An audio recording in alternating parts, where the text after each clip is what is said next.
Good morning. Good morning. Our keynote speaker today, going back to this business of collaboration, the internet and everything else, is somebody who said, Don, just introduce me as a futurist, which is a bit like saying, I don't know, Marshall Goldsmith is a coach, who in fact happens to be the world's leading coach. Ben Hammersley has got a wide-ranging CV. I'm going to pick some stuff out of it and get him on the stage. Fellow of the Robert Schuman School for Advanced Studies at European University Institute, editor-at-large. He's still editor-at-large at Wired magazine for the UK, member of the European Commission high-level expert group on media freedom, non-resident fellow of the Brookings Institution, and also, of course, a futurist. He's going to take us through the future, work, and how it's going to affect us. Who's in charge? Ladies and gentlemen, please welcome Ben Hammersley.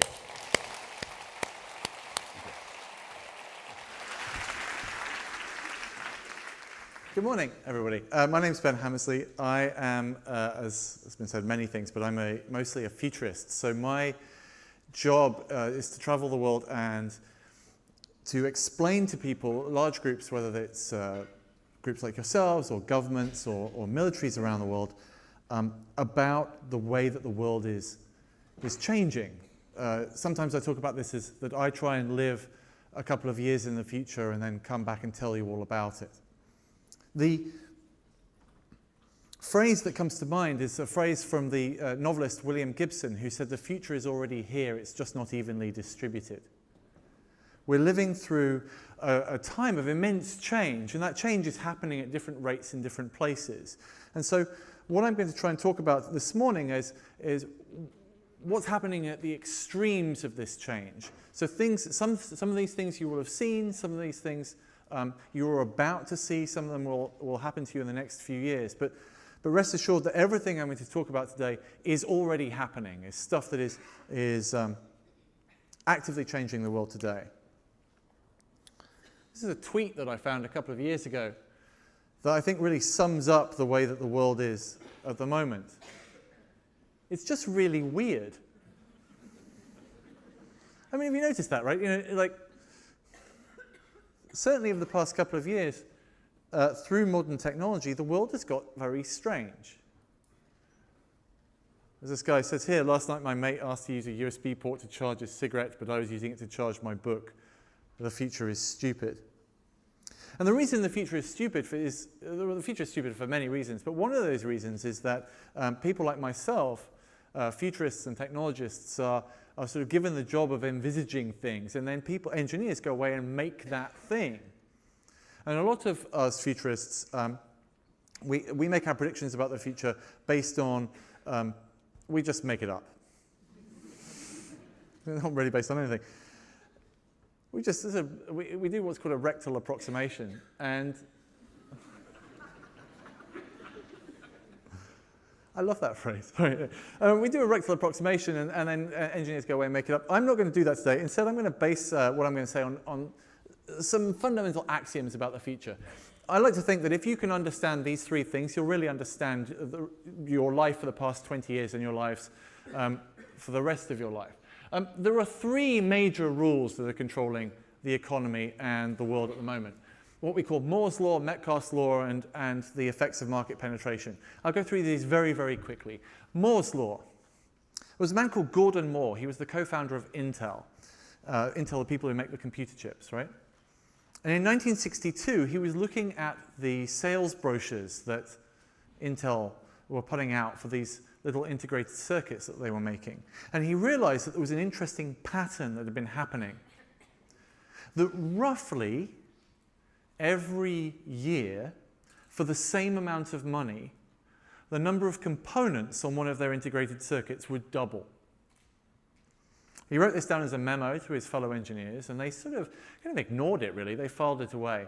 But 10 years later, they looked at it again, and they found that this pattern continued to be true, that roughly every year, for the same amount of money, the number of components on a microchip would double. And this was restated as saying that computing power for the same price doubles every year. It was true in the 1970s, it was true in the 80s, 90s, the 2000s, it's true today. We think it will continue to be true for silicon chips for at least another 20 years. And this has a fundamental effect on everybody's lives since the 60s. It's the first time in human history that we've had a tool or a class of tools which doubles in capability every year. You know, swords didn't get twice as sharp every year, right? Horses didn't get twice as fast every year. But digital technology, through this observation of Moore's law, has been shown to get twice as powerful for the same price every year. Now, the reason for this is because we use digital technology to make the next generation of digital technologies. You use today's computers to design tomorrow's computers, and so you get this sort of build-up of capability. You know, you don't use a sword to make another sword, right? You don't use you use a horse to make another horse, that's true. But after a while, right, they just don't get any faster, whereas computers do. They get twice as fast every year. Now, this has a huge effect, both in the short term and the long term. In the short term, Moore's law means that every September or so, the CEO of Apple will come up on stage like this in San Francisco and immediately make your phone shit. The iPhone 7, you're like, oh, bollocks. Right, okay. The other thing, that's in the short term. In the long term, you start to realize that over, say, a 20-year career, I worked this out once. I was doing some work for the Foreign Office, and we were talking about the lifespan of a diplomat. And most people join the Foreign Office straight out of university, and if they're any good, they'll be an ambassador in their sort of early to mid-40s. And so there's a sort of 20-year career before you get the hat with a big feather in it, right? So if you think of that sort of early stage of your career for some of you, or the majority of your career for some of you, the computer that you had on your desk when you start the job is approximately 300,000 times more powerful on the day that you become an ambassador, or the day that you reach middle age or senior management or whatever it is. This doubling and doubling of power, it's an exponential growth of capability. And that exponential growth of capability has some fundamental ramifications that we'll get to in a moment. The next one is what's called Metcalfe's law. Bob Metcalfe was the guy who invented Ethernet, which is the wired-in network connections that some of you might have had in offices. And he said that the power of a network increases geometrically with the number of people in that network. So for every additional person or every additional thing in a network, it gets geometrically more powerful. And this is particularly important when you start to look at the open social networks of learners or people of shared interests. For every additional person that you add to it, every additional bit of knowledge you add to it, it gets geometrically more powerful. And then we have this realization about market penetration, which is the phenomenon over the last 10 years or so of the fact that pretty much every adult on the planet has a smartphone. Certainly every teenager. So in the past 10 years, not only have we had this doubling and doubling and doubling and doubling and doubling and doubling again of power of computational technology, not only have we had this enormous increase in the number of people who have general purpose computing technology, but when you add all that together, the value of that combined network has gone up by this enormous, inconceivable number. So over the past 10 years or so, we've had this huge change in society that's really happening all the time. Now, what comes from this? Well, I think 2016 is going to be the tipping point for a major technology. That major technology is artificial intelligence. Now, we used to think of artificial intelligence as being something like this. This is HAL from the film 2001. In the olden days, we used to think of artificial intelligence exactly like this, as a sort of singular piece of technology that you would have, one of in your office, and after a while it would try to kill you. And that was, well, it's still true to a certain extent. But then a few years ago, artificial intelligence started to look like this. This is a screenshot from the American TV game show Jeopardy from about 4 years ago. And in the middle there, as you can see, the boxy-looking gentleman, that is an IBM supercomputer called Watson. Actually, the supercomputer itself was, so that's just the screen with the IBM's logo on it, and it had a little thing that could press the buzzer. And then a cable that went out backstage, and backstage there were sort of 2 rooms, really, sort of huge porta cabins of the hardware that ran this big supercomputer. And this was absolutely astounding, because what it could do was it could listen to the quizmaster give the questions. It could then go out to the internet, into its internal databases. It could process the audio, work out what the question was, go out to its database of facts, and then come back, press the buzzer, and answer the question correctly. Playing against existing champions of Jeopardy. This guy here is called Ken Jennings. He was the best Jeopardy player ever. And he was beaten quite solidly by IBM's Watson supercomputer. Now, at the time, this was a major breakthrough in AI. The fact that it could understand English, understand a question, the fact that it could go out to the internet and find the answers to that question, and then come back and tell you the answers to that question in real time was astounding. And they won quite a few $1 million in prize money on this game show. The Watson supercomputer cost about $100 million. This is the Amazon Echo. It costs 50 quid. They're shipping this right now. It's the size of a Pringles can. I have one in my kitchen. It does exactly the same thing. If you get the opportunity, I think they're about to start selling them in the UK. If you get the opportunity to buy one of these, you should definitely buy one. They're super cool. It's Siri, but for your house. It's very cool. Basically, you have it sat, like I say, it's like the size of a Pringles can. So let's say, we'll just do this. It's like this big. It sort of sits there in the kitchen, and it's got a microphone that's really good at hearing your voice, and so it's constantly listening to you.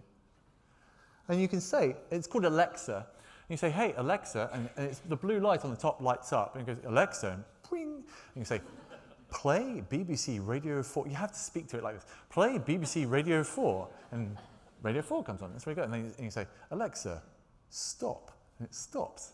And then you can say, Alexa, resume. And then it starts playing again. And then you can say, Alexa, add cornflakes to my shopping list. And it says, I've added cornflakes to your shopping list. It's super awesome. And then you get, on your shopping list on an app on your phone, you can see it says cornflakes. And then, if you've turned it on, you can say, Alexa, order me cornflakes. And if you've got one click turned on, and I live in Los Angeles where Amazon deliver groceries and they also deliver within the hour, so you can say, Alexa, order cornflakes, and it goes, I've ordered you cornflakes. And then the doorbell rings like half an hour later, and a dude hands you cornflakes. And it's kind of awesome. Now, why do I talk about this? Well, apart from the fact that it's pretty awesome, is that the technology in this, which is, like I say, is 50 quid with Amazon Prime, is just like this. Because at the same time, you can say to it, Alexa, what's the capital of France? And it goes out and it finds the answer to it. And you can say, what's the weather in London? And you can tell it, it's raining. And you can go, haha, I live in California. And it's cool, right? And so we start to have this realization that today, in 2016, we can start living with artificial intelligences in a really fundamental way. Now, why am I telling you this? Well, this is the point. This stuff is basically free. It's 50 quid. But 50 quid is because it's a plastic box with a microphone in it. But the smarts are out on the internet. They're somewhere in the cloud, right? And so this sort of stuff gets cheaper and cheaper and cheaper. And okay, today it's 50 quid because it's for early adopters. But in 5 years' time, everything will have this in it. This sort of technology. Now, of course, many of you will be completely freaked out by the idea of Amazon having a microphone in your house that's listening to you the entire time. And if you watch the TV adverts that they have on American television, and you watch them on YouTube, one of the use cases is that the adverts can have this family that's living with about 4 of the things. And there's one in the kitchen, and there's one in the living room, and then there's one in the bedroom. And you're like, I don't want an always-on microphone in the bedroom reporting back to Amazon what I'm saying. It's not good. Super creepy. But when I can't see myself having an Amazon Echo in the bedroom, I can certainly see myself having one of these in the boardroom or in the office. Having a permanently listening digital assistant that can help me out at all times is pretty cool. Now, to have that happen, we need to have a higher, for it to be really, so at the moment it can understand like simple things like add cornflakes to my shopping list and play Radio 4 and what's the weather like and things like that. But what we really need is some sort of really high-end general purpose AI, an AI that can start to solve problems for us. Now, that used to be considered to be pretty much impossible. You could teach things speech recognition, but you couldn't teach it problem solving. Obviously, of course, that's no longer the case. Last week, Google announced that they had created an artificial intelligence which could play the game of Go. Go is chess on steroids, basically, from a computational point of view. It was always considered to be the thing. We've had AIs that can play chess for quite a long time. If you remember, 20, 30 years ago, IBM made a supercomputer that could beat Garry Kasparov, and that was considered to be the end of humanity as the primary species on the planet, because we now had a supercomputer that could play chess better than anybody. But at the same time, we said, well, chess is actually really a bit of a Mickey Mouse game.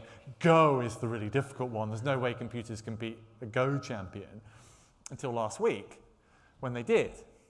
Now, DeepMind, who are part of Google, who made this AI that plays Go, they're based in London, by the way, they didn't make a Go-playing AI. What they did is they made an AI that could learn how to play Go, and then they just let it learn. They have another AI that plays video games perfectly, and what they do is they give it the video game to play, and they say, your only task is to score as many points as you possibly can. And it doesn't tell it anything else about the game. And then they let it play the game hundreds of thousands of times, and very, very, very rapidly, the AI will learn how to maximize its scoring by randomly mashing the buttons. And after about a day, what they found is these AIs can play Pac-Man or something like that perfectly, because they learn how to solve the problem. And the first problem they have to solve is, what is the game I'm playing? And this is what they've done here. They've created an AI which is, all they taught it was how to learn, and then it learned the most complex board game there is, and now beats humans in it, which was considered to be impossible. So we have this general purpose AI starting to arrive now in the present. Now, playing Go is a really difficult thing to do. And if you can teach an AI to learn how to do that, you can teach it to do all sorts of interesting things. The most difficult thing that many of you will find to do in your lives is arranging meetings. Way more difficult than Go, some of you might say. Well, no. You know that sort of meeting chess that you play, like, I'd like to have a coffee. I would like to have a coffee too. Okay, we've agreed that. Good. Are you free on Wednesday? Oh, no. I'm free on Thursday. Well, I'm not free on Thursday. How about Tuesday? Oh, Tuesday, okay. Right. And then you go backwards and forwards. Like, so that backwards and forwards thing.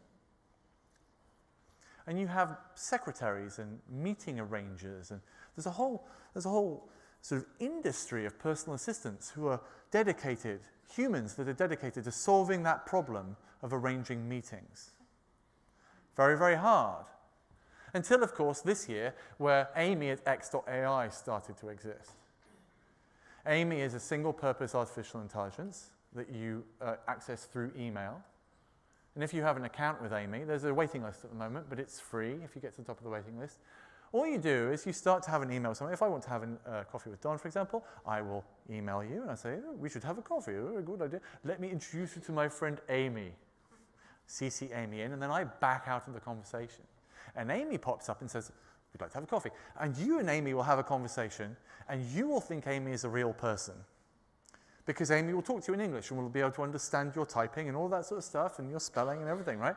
And at the end of it, you will come to a negotiated agreement with Amy, and then Amy will send me a meeting invitation. And at no point will you realize that Amy is in fact an artificial intelligence. The technology is to solve these sorts of simple problems is already here.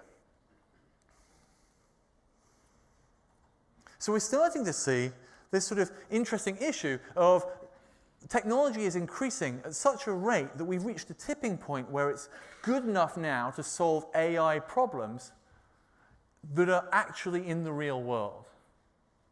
And we're starting to realize that there are many jobs which we previously thought were solely for humans to do because it would be really difficult to get computers to be able to do them because they require that sort of creative thinking, like arranging a coffee date is actually quite difficult.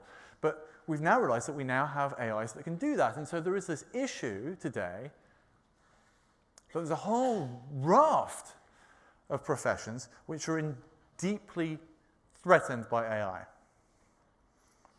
When I was a teenager growing up in Leicester, my parents used to sit me in front of the television, in front of the news, and they would show me the news stories of the car plants in Derby, nearby, closing down because the robots were coming in.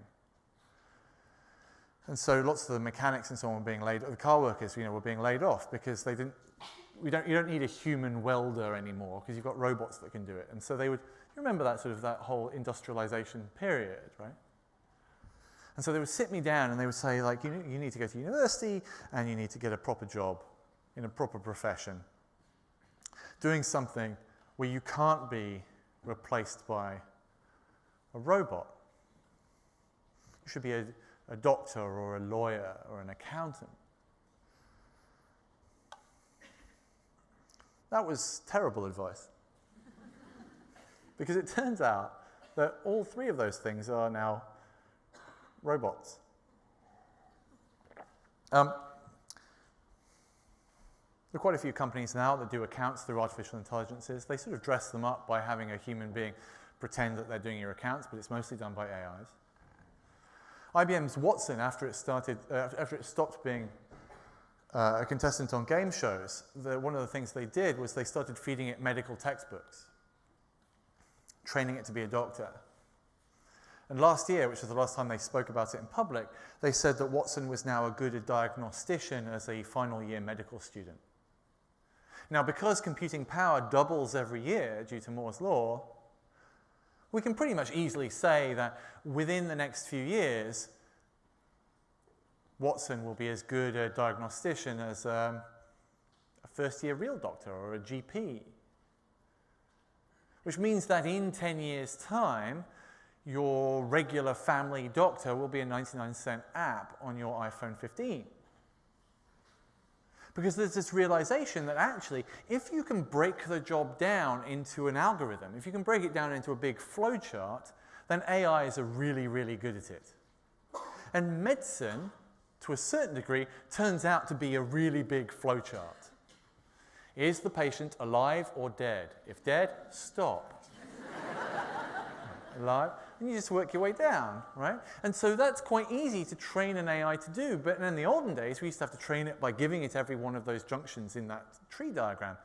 But now, through these general purpose AIs, we can train them to work out how that system works by giving it all of these textbooks and having it sort of decode medicine and create its own tree diagrams. In law is even more destroyed by AIs. If you speak to corporate lawyers in the US at the moment, that you'll find that there is a huge crisis amongst corporate law because it's completely destroyed. The structure of the legal profession has been completely destroyed. In the olden days, you would go to, I say the olden days, like 2 years ago, right? In the olden days, you would go to law school and you would get into huge amounts of debt. Harvard Law School, you end up with something like $250,000 in debt. And then you would leave and you would go into a big corporate law firm as a junior associate. And a junior associate is effectively, they're taken away and they're locked in a basement for 2 years. And they do what's called document discovery. Document discovery is where you'll have a big case, say like a big fraud case, and they'll have raided the bank or wherever it is that's being accused of this crime, and they grab all of the documents. You've seen those pictures of the cardboard boxes being carried out of offices during the financial crisis and stuff. And then what they do is they put those in basements, and then they fill it with junior associates, first year out of law school, and those junior associates go through the paperwork looking for naughty things, like looking for evidence. And at the end of those 2 years, the ones that are still left alive are let out and promoted. And it's sort of a hazing ritual for junior lawyers, right? Now, it turns out that two things happen. The first is that all of that sort of corporate communication, all of that sort of fraud evidence and stuff moved on to electric platforms. There's no paperwork anymore. It's all email servers. So it's increasingly rare to see people carrying boxes of documents out of buildings. Instead, what you see is like one dude with an email server, and that's billions of documents. So that's the first thing. The second thing was that we realized that if it's in electronic form, already, what you don't want to do is print it out and then have junior lawyers look at it. What you want to do instead is just build an artificial intelligence and have that AI look through all that documentation, looking for evidence of law breaking. And so that's what people have done. So you now have the e-discovery industry, which are a whole raft of companies who are building artificial intelligent lawyer bots, which go through this stuff for you. And what that has created is a huge crisis within the legal industry because there's nothing for junior lawyers to do anymore. Law firms, the senior guys are all cool because they've got the difficult, thinky stuff to do. But the grunt work that you have to do traditionally in the first few years of your legal profession is no longer there. It's being done by AIs. And as the AIs get stronger and stronger and more smart, the boundary of the stuff that they can do rises up through the corporate hierarchy. So today, it's the junior lawyers losing their work. Next, it'll be the middle ones. In a decade, it'll be the higher ones, and so on and so on and so on. So we're starting to see this encroachment of these general-purpose AIs, and it's starting to look onto, middle-class jobs. Now, of course, a lot of what I'm talking about here sounds radically science-y fiction-y, right? Like the Google self-driving car. Google make amazing software, but they can't style a car for shit. I mean, as you can see, right? And you look at it, so we hear about the Google self-driving car, and you're like, yes, self-driving car, yes, very good, Google. There's no way that anybody's going to buy one of those things. Look at it, and besides, the first time it rains, or whatever. And, it becomes a sort of science fiction-y story of something that one day will appear in the future. This is the Tesla P90D, Model S P90D. I drove one of these last week. It was awesome. I got a commission from Esquire magazine to write an article about the chief designer of Tesla. And like I say, I live in LA, and Tesla is up near San Francisco. And so usually I would fly. It's about a 5-hour drive, and I would fly up there. But I'd never driven a Tesla before. So I was like, can I borrow one? And they're like, yeah, totally. So they lent me one, and they lent me the really fast one. It's really, really fast. It does 0 to 60 in 2.6 seconds. It's fucking quick. It's really, really fast. Okay. Anyway, I'll tell you about that later. It was really quick. But the cool thing about this is that you can buy these now. They're about $100,000. $100,000, so they're about 70 grand. And the cool thing about this is that last October, they upgraded the software in them. And so when you're driving along, quite quickly, it has cameras all the way in here. And it can see the road in front of it. And when you're driving down the motorway, the dashboard gives you the option. And if you accept the option by flicking the switch, you can take your hands off the wheel and your feet off the pedals, and it will drive for you. Right? It stays in lane for you, and it will also stay a certain distance back from the car in front of you. So you can say, as I did the other day, I'd like to go to 85 miles an hour, please, that way. And then you take your hands off the... And I drove for about 200 miles with my hands off the wheel and my feet off the pedals at 85 miles an hour. The car drives itself. It's basically an artificial intelligence with a rocket strapped to the bottom of it and an armchair. Right? Now, that's pretty cool, but what was super cool about it was I picked this up on the Tuesday, and I drove it around my neighborhood and took my wife, and we did the stopping and waiting for everything to clear, and then zooming and rock and roll and all that thing, right? Parked it around my house on the Tuesday. The Wednesday morning, I woke up to drive up to San Francisco, and I got into the car, and there's this huge screen, and it said software update. And overnight, it had learnt to parallel park. I have the car on the Tuesday, it cannot park itself. On the Wednesday, it could park itself.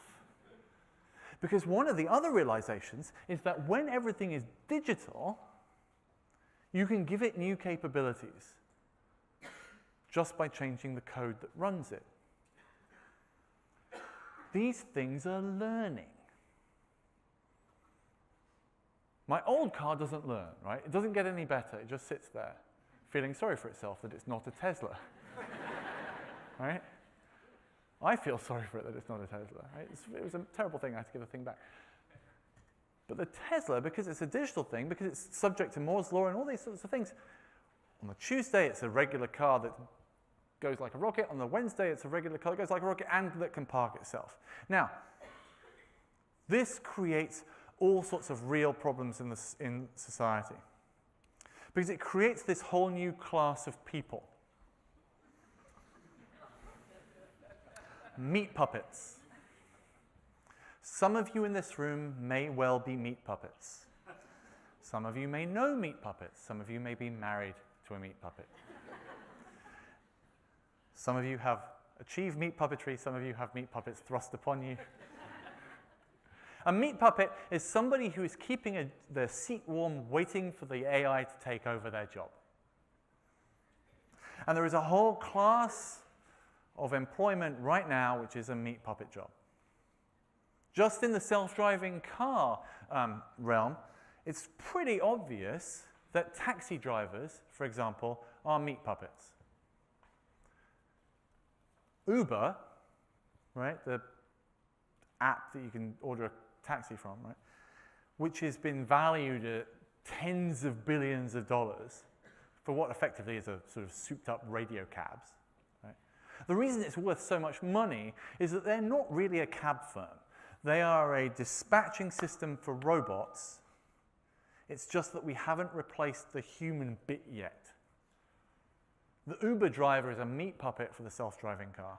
And as soon as the self-driving car comes to market, which is in the next few years, next 24 months, as soon as that comes to market, Uber will drop their human contractors as fast as they possibly can.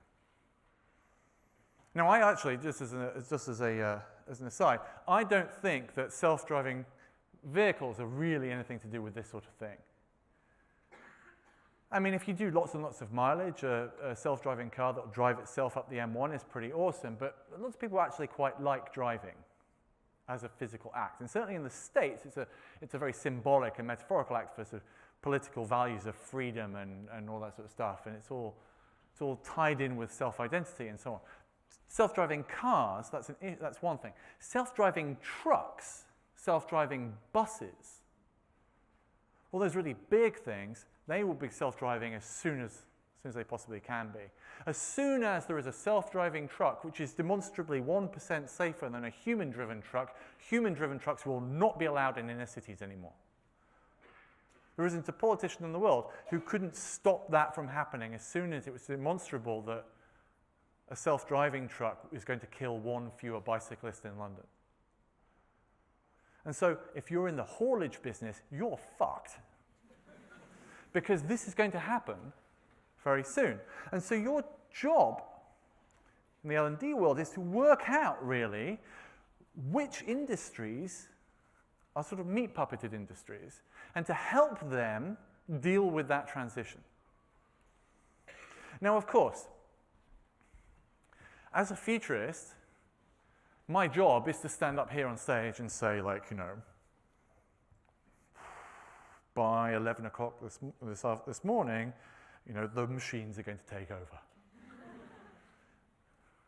and sort of present you this idea that this is inevitable, that it's all going to happen all at the same time, that there's going to be this huge sort of social revolution, it's going to happen like bang, right? That, of course, is not true.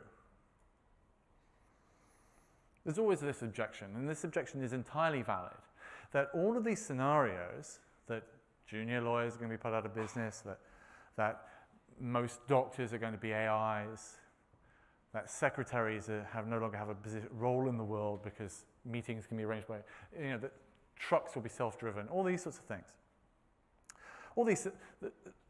There's a dominant narrative that is going to happen to everybody all at the same time, and it's going to be devastating. Of course, it's not really true. This is a sort of change that happens over a generation or two. And for some of you, for many of you, and for many regions in this country and many regions around the world, it will never happen. You go to certain bits of the UK, they're still living in 1956, and it's fine, So you can, if you want, right now, choose to take solace in the fact that you've probably got a 20-year runway. And life will get more and more boring and less lucrative. But you could probably, everybody in this room, probably get to retirement before you really have to deal with this stuff, if you want. If you want. But these sorts of technological changes that I'm talking about are happening somewhere on the planet right now. And Moore's law has this horrible sort of trap. I call it the Kodak problem. Kodak invented the digital camera in 1978. And at the same time as they invented the digital camera, they also were making Kodachrome, which is the most beautiful photographic film in the world. Paul Simon wrote a song about Kodachrome. It's gorgeous. It takes beautiful photographs. And so the board of Kodak looked at this digital camera that they'd made that was a 0.1 megapixel camera. It took pictures that looked like a chessboard, and it recorded them to audio cassette tape. And it took 7 minutes to save a single photograph. It was rubbish. And they compared it with Kodachrome, which they made, which was amazing. And they said, look, we make Kodachrome, which is beautiful, and there's this thing called digital photography, which is patently shit. So we're going to not invest any money in the digital thing. The day that Kodak went bankrupt,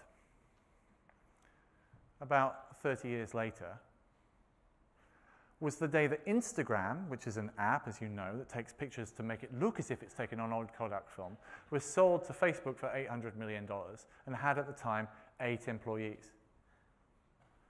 Kodak made a fundamental error in not realizing the implications of Moore's law.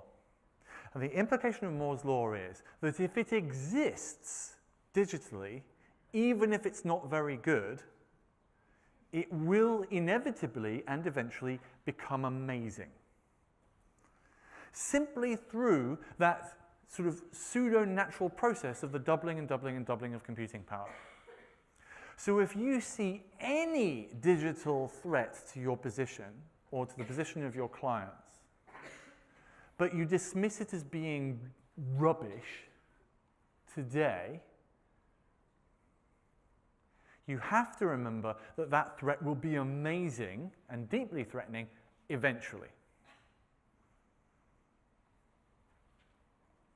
It might not happen overnight, but it will happen.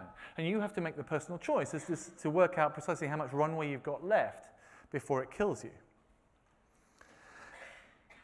Now, these sorts of sociological changes happen at many levels. One of the levels it happens at is a very intimate one. This has been really the, I think, one of the most fundamental changes that's happened over the past few years. This realization that technology has not only not been a desk-based thing, but it's become an incredibly intimate thing.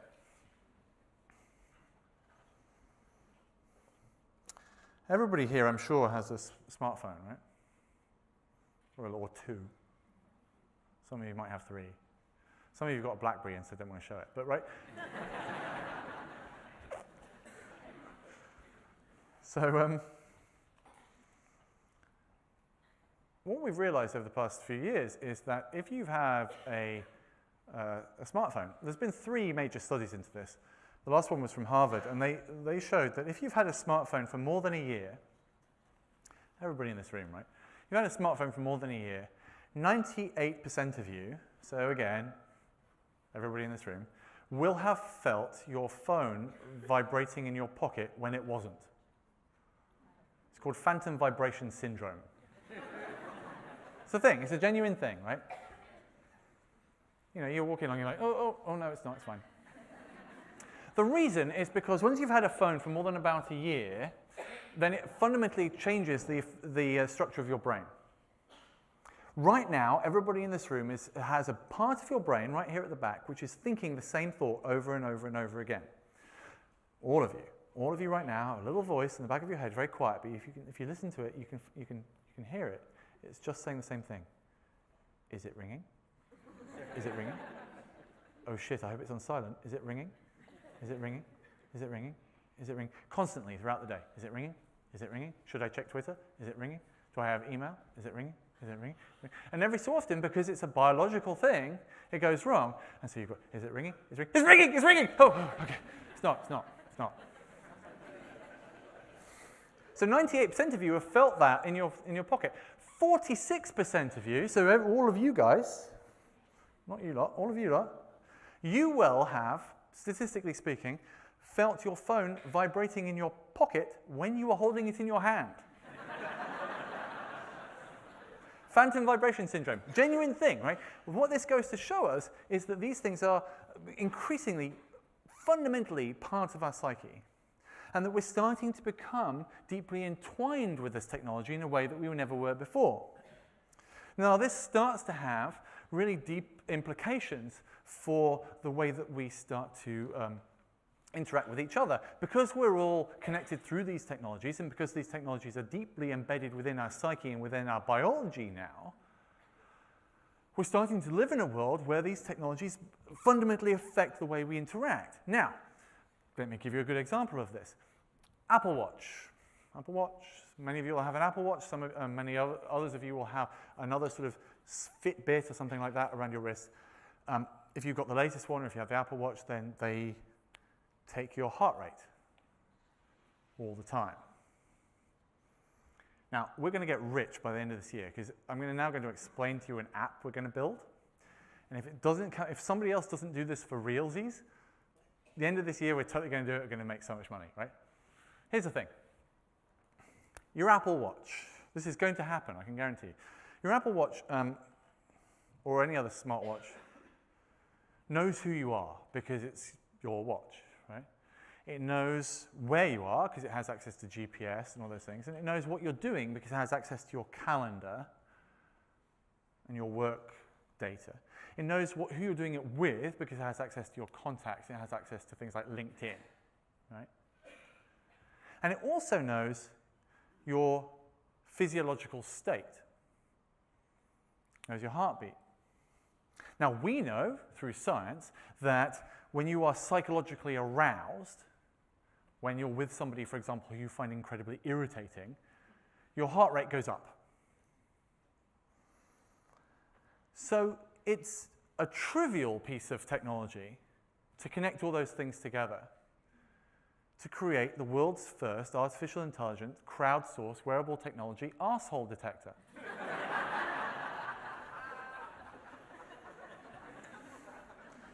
It's 11 o'clock. I'm in a meeting with Bob. You know, my heart rate is going up. Either I find Bob incredibly attractive or a bit of a dick. I shall upload that statistic up to LinkedIn, where it will be joined by many other statistics from other people who've had a meeting with Bob. And we will realize, on average, anybody who spends more than 10 minutes with Bob, their heart rate goes up by 20 beats a minute. You should be aware of this, anybody else who goes to have a meeting with Bob. Now that pushing the boundaries of technology and intimacy and machine learning and crowdsourcing of that data is something that is absolutely inevitable. The fact that I can explain it to you in like 3 sentences means that it's definitely going to happen, which brings us on to this other trend that is starting to come through with all these technologies, which is about contextual advice. The big deal for 2016 is going to be technology which gives you contextual advice. It tells you things that you need to know before you know you need to know it. Whether it is you're about to have a meeting with Bob, you should be aware of this thing about Bob. which is a very easy thing to do, or you're in a new place in a new town, here's a good restaurant that we think you might like. All those sorts of things. And Apple have spoken about this. This is a photograph from the last keynote that they gave. It's talking about Siri being a proactive assistant. That's going to start kicking in over the rest of this year. Google Now is going to be much more proactive. All of these technologies that you have in your pocket already are going to start to be more and more proactive. Now, that proactiveness is very, very important, but it starts to, and uses this machine learning to start to be useful for you. And that is something which is being used across industry. This is the first prototype of the Amazon drone. They don't look like this anymore, but Amazon are definitely doing this. They're testing it here in the UK, they're testing it in Holland, and they're testing it in Canada. They tested it already in Australia. Amazon are definitely going to do drone delivery. Definitely. They're already advertising for pilots. So like I say, when I'm sat in my kitchen and I've run out of cornflakes and I tell Alexa that I want more cornflakes, I have a little balcony. Within the next 24 months, probably, it won't be a dude in a van giving me my things, but it'll be a drone that comes in and drops it off and flies away again. I wish I was kidding, but no, it is definitely happening. It is happening, right? Now, one of the things that they've discussed about the fact that this is happening and the fact that you can have within the hour or same-day delivery in London and other major cities is because their supply chain is artificially intelligent. Their system is so complex now that they've realized something very, very interesting. They know from studying the way that people use their website, millions of transactions every day, millions and millions and millions of browsing sessions every day. And they know ways of telling how likely you are to buy a thing. If you keep going back to that page, if you linger on that page, if you move your mouse in a particular way, if you go away and come back and go away and come back, all these sorts of things. These all add up to a certain score. And when that score goes above a certain level, then they know that you're 90% or 95% likely to buy that thing. And it's been pretty well proven that they know you better than yourself through these sort of subconscious cues. Now, Amazon's delivery network is very complex, and they keep making these promises about how quickly they can deliver things to you. So what they've realized is that it's cheaper and easier for them to start to deliver something when they're more than a certain amount sure you're going to buy it, even if you haven't pressed the buy button yet. If you spend a lot of time on Amazon, chances are you have triggered deliveries of stuff that you eventually didn't bother ordering. But absolutely the chances are that many things that you bought was being delivered to you before you bought it, because Amazon knows you better than you do. And that's why these sorts of drone delivery systems will work, because they'll dispatch the drone before you order it. It knows that I want cornflakes before I ask it for the cornflakes, and so the cornflakes arrive really quickly, and I think Amazon's amazing. And it turns out that that's cheaper for them to do than not. And the whole world is filling up with these sorts of systems. This symbiosis of complex delivery systems, artificial intelligence, human behavior, code, etc., etc., etc. And so the really interesting jobs of the future, the skills that we're going to need in the future, are these symbiosis with these systems and this ease with complexity. I can't tell you, really, what the future is going to be like past about 3 years out. Anybody who gives more than 5 or 10-year predictions is totally bullshitting. Completely. There's no way we can make sensible predictions past about 3 years, because Moore's law is so weird. I mean, think back 10 years ago, or 12 years ago. If you go back 12 years, we didn't have the iPhone, we didn't have the iPad, we didn't have Facebook, we didn't have Twitter, we didn't have YouTube. We didn't have Netflix, we didn't have Hulu. The basis of modern society didn't exist 12 years ago. So if you want a 20-year prediction, I could just say anything, and it's going to be wrong, but it'll be as equally as wrong as anybody else. But what we can say is we can say that you're definitely going to need these skills.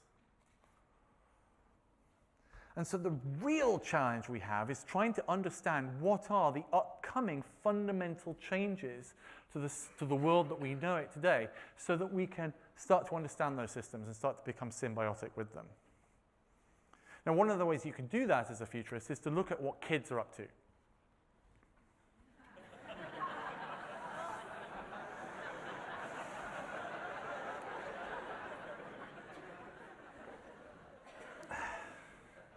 I've never typed it in. I really want to type it in and find out what they want. Those of you who don't get this, this is Letter to Father Christmas, obviously, where they just give the URL for their Amazon wish list. Amazon don't know whether you've been naughty or nice. That's Google's problem.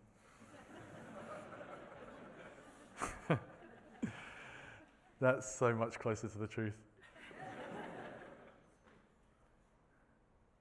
So we have this fundamental shift in the way that the culture is working too, right? We have to start to acknowledge this. This is a thing. I show this to movie studios and TV companies quite a lot because it's always entertaining to hear their swearing. This is the most successful movie star in the world. It's a woman called Disney Collector. If you've got 4-year-old kids, you will know Disney Collector. If you don't, you have never heard of this person. Disney Collector is a Latina woman living somewhere in Miami, we think. We don't know. We know she's Latina from her accent. We know she's a woman from her accent and from her very nicely done hands. She has a beautiful manicure. And she makes these videos, like once a week or so, which is they're unboxing videos. So they're her hands reaching into the frame like this and taking a toy, usually a Disney toy, and unboxing it and talking very softly about the toy. Here is the Princess Elsa Play-Doh set, and I'm just taking it out of the box now, and I'm playing with it. It's kind of weird. The 9-minute, 12-second movie that she made about the Play-Doh Sparkle Princess Ariel, Elsa, and Anna, this has had, I don't know if you can see this, 99,638,379 views. The least popular video when I took this shot the other month, which is from the Lightning McQueen, the Pixar movie that nobody watched. Whatever that is, right? Lunchbox, Cars, thank you, Cars, yeah. 49 million views. A disappointing week's work for her. Massive shift in culture, right? Anybody under the age of 10, she's a massive star. Anybody over the age of 10, this is bewildering. And these people are going to enter the workforce in 10 years' time. Or 15 years' time. And in 15 years' time, the technology they'll be watching these on and getting all nostalgic about that time they watched Disney Collector, the technology then will be 300,000 times more powerful. There is no possible way we can make a sensible curriculum on what to teach these kids. There's no way. There's no way I could write a textbook to tell them what office work is going to be like in 20 years' time. We have no vocabulary to talk to these kids anymore. Not even just kids, like adults too, okay? So everybody here kind of thinks themselves as learned, right? We're all pretty intelligent people. And many of us possibly buy the Booker Prize winner, say, or like every other year there'll be like somebody interesting wins the Nobel Prize for Literature and you'll go out and buy their most popular book and leave it unread on the shelf, but hopefully it'll get you laid, right? So it's kind of cool. Right? We read the book reviews and we think that like the best-selling books, which sell maybe 100,000 copies or 1 million copies if it's Harry Potter, are a big deal culturally. So this is a screenshot from an app called Wattpad. Wattpad is a distribution mechanism for fan fiction. Fan fiction are stories written by people using existing characters from other cultural properties, or sometimes real life people. A lot of fan fiction is romantic or erotic in nature. Quite a good deal of it is pornographic in nature. It's also insanely popular. This is a novel written by a noted author called British Bums. Mr. and Mrs. Bums had a daughter and called her British.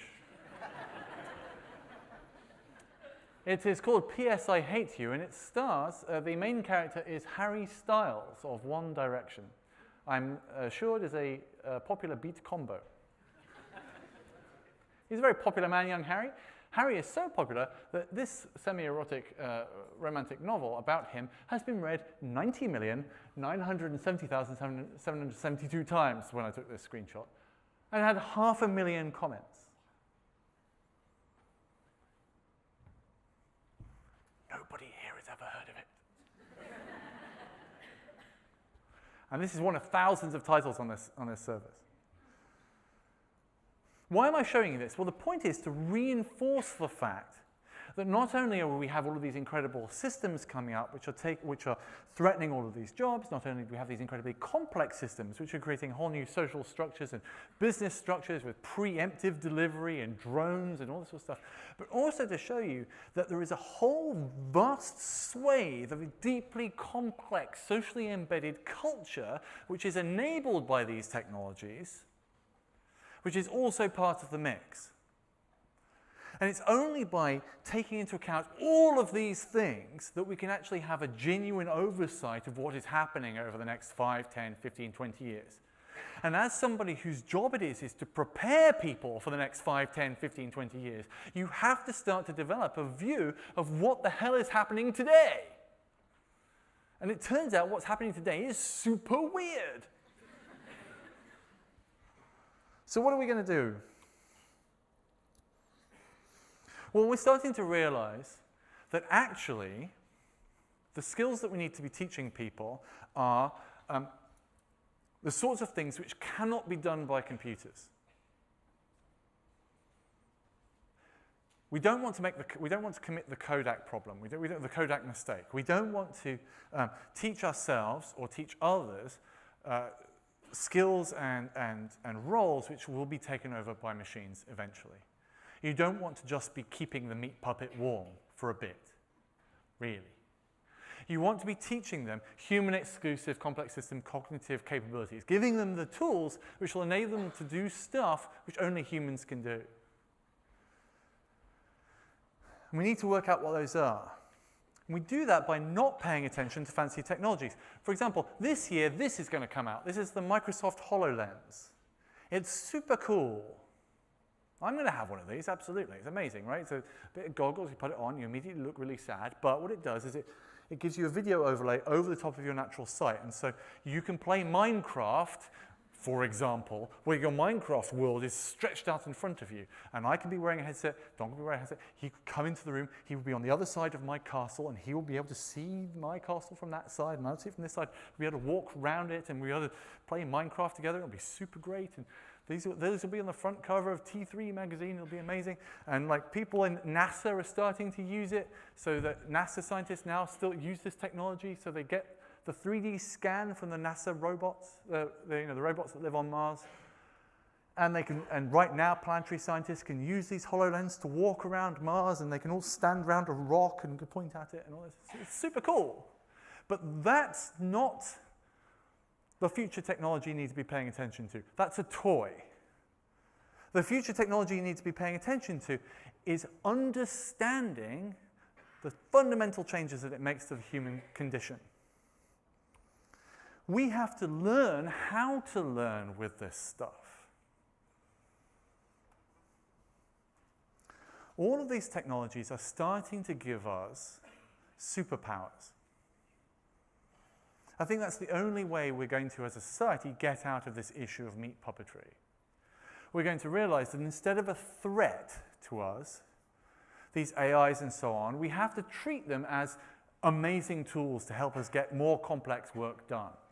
But we need to embrace these things and use them to give ourselves superpowers. And in doing that, that enables us to go through a business reinvention. If you go to Silicon Valley, I wouldn't recommend it. It's a very dull place. It's like Brent Cross, only for about 100 miles with palm trees. But nevertheless, if you go to Silicon Valley and you talk to the people who are sort of innovating and disrupting industries, what you find is that they are all doing the same thing, which is they're all looking at specific industries and saying, if we were to do this thing today, starting from scratch, as if we didn't know how to do it, but using all of our new stuff, what would we do? And when you do that, you get Amazon instead of bookshops. And you get, Expedia instead of travel agents, and so on. You get a complete disruption of existing industries. And that legacy-free reinvention is something that's going to be happening for the next 20 years. And so we need to learn how that works. And so what does this mean for you? Well, it means that we have to start to assess how we as individuals and how we as teachers and leaders can enable ourselves and others to think in this new way, to take these new technologies that are available and use them to reinvent their industries as if from scratch, and to treat them as superpowers rather than existential threats. If you can do that, then the next 20 years, whatever is going to happen in the next 20 years, will be one of great success. If you can't, then as I say, you've got 20 years. After that, you'll be irrelevant, but you'll still have a nice time. Thank you very much.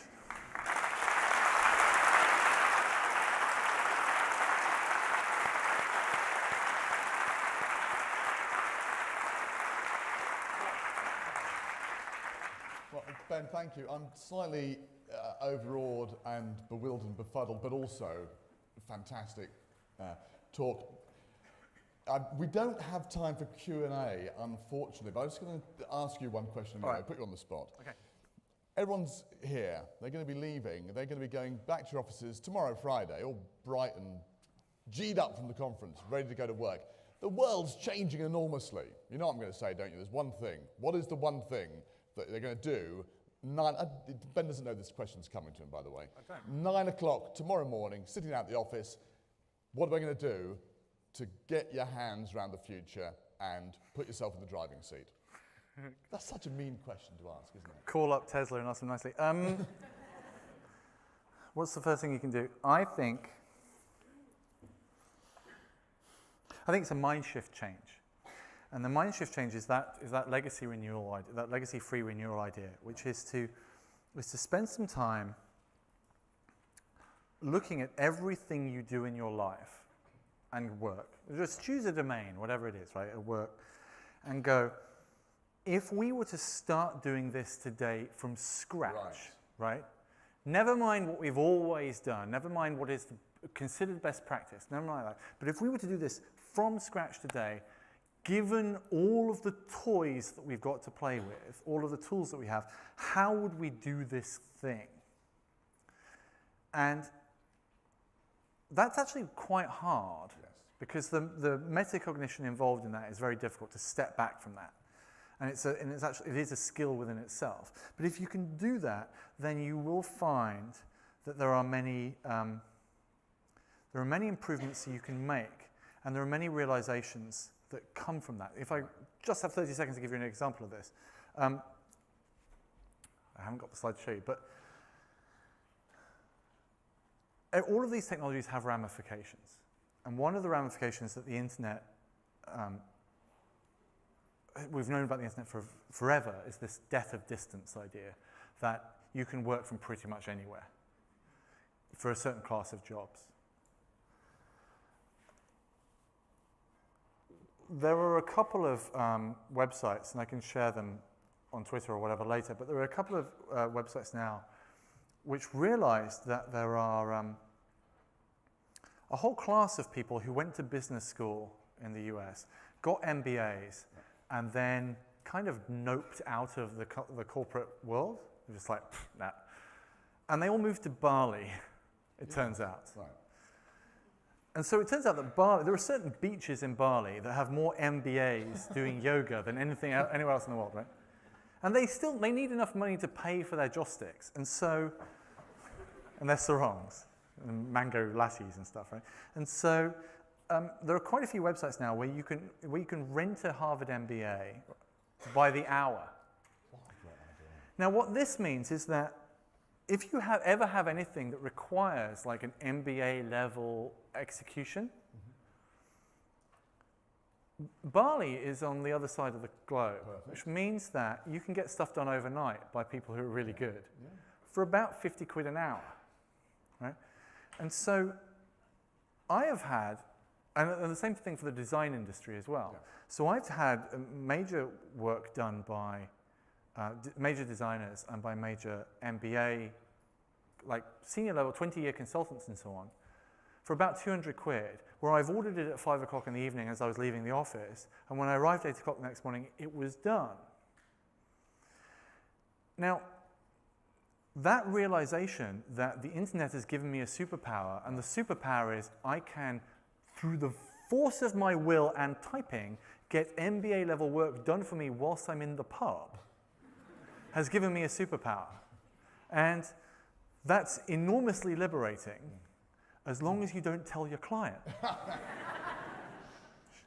And so it's a banal example, but it's the idea of you have to look at everything you do and go, is there a better way of doing this? And when you go through that process, and it's a long and arduous process, but when you do, then you realize that actually the world is much wider and much more interesting. Don't wait until Friday morning, because this, as Ben says, is something that doesn't happen when you sit down and think about it hard. It's a skill, takes time. It happens best when you discuss it with other people. Guess what? Other people. Today, take this challenge. If I was going to reinvent L&D, using all the stuff we've got, forgetting the legacy that I started from, OHPs, floppy disks, training in front of a classroom, flip charts, how would I do it? What would I do differently if we could start it from scratch today? Please take the challenge. Kate, we'll get it on social media, yeah? We want to get as much of this circulated. Let's start the buzz going. Then by the time you get to work on Friday morning at 9 o'clock, the work's done. You know what to do. Please, it's a great challenge to have. There's one last thing before we thank Ben. And I said earlier that this book is £4. It is £4 in weight. It's slightly under 2 kilograms, all right? It's £40 in cost. Somebody had to be say, Don, we're getting a lot of people coming to the desk, and you can fill in the gaps, right? Okay, so I've told you now, all right? Good. We know how much the book costs. We know what's happening in the future. One thing left to do. Please be back at 1:15, and let's thank Ben for a fantastic insight. All right. Thank you very much, Ben. All right.